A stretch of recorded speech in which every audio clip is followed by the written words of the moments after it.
অনেক বছর আগের কথা। এক রাজ্যে ছিলেন এক সুবিচারক বাদশা।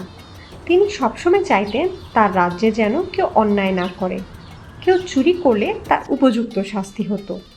একদিন খবর এলো রাজপ্রাসাদ থেকেই এক চোর স্বর্ণ চুরি করেছে। বাদশা রেগে ফেটে পড়লেন। তিনি ঘোষণা দিলেন, এই চোরকে যে ধরবে তাকে আমি পুরস্কার দেব, আর যদি চোর ধরা না পড়ে তবে আমার রাজ্যের লোকজনের বিশ্বাস নষ্ট হবে। সেই রাজ্যে এক বুদ্ধিমান যুবক ছিল। সে শুনেই ভাবল, চোর তো মানুষই, কোনো না কোনোভাবে ভুল করবেই। আমি যদি চোরটাকে ধরি তাহলে সবাইকে শিক্ষা দেওয়া যাবে। সে এক কৌশল বের করল। রাতের বেলা বাজারে গিয়ে ঘোষণা দিল, আমি এক জাদুকর, আমার কাছে এমন এক লাঠি আছে যা চোরের হাতে ধরলেই লাঠি নিজে নিজে লম্বা হয়ে যাবে। এই খবর চোরের কানে গেল।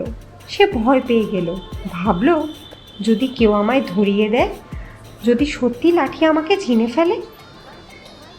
পরের দিন সেই বুদ্ধিমান যুবক রাজপ্রাসাদের লোকজনকে লাইনে দাঁড় করালো।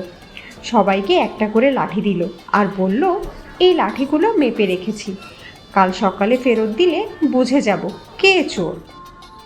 রাতে চোর চিন্তিত হয়ে উঠল।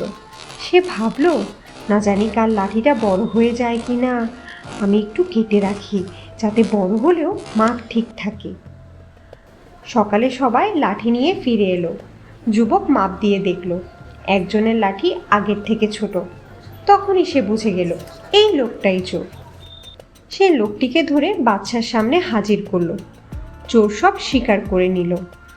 বাদশা বললেন, বুদ্ধি আর সততা দিয়ে সমস্যার সমাধান করা যায়। আজ তুমি আমাদের শিক্ষা দিলে। বাদশা সেই যুবককে পুরস্কার দিলেন আর চোরকে শাস্তি দিলেন। বন্ধুরা, গল্পটি ভালো লাগলে ভিডিওটিতে একটি লাইক দাও আর এখনই চ্যানেলটি সাবস্ক্রাইব করো।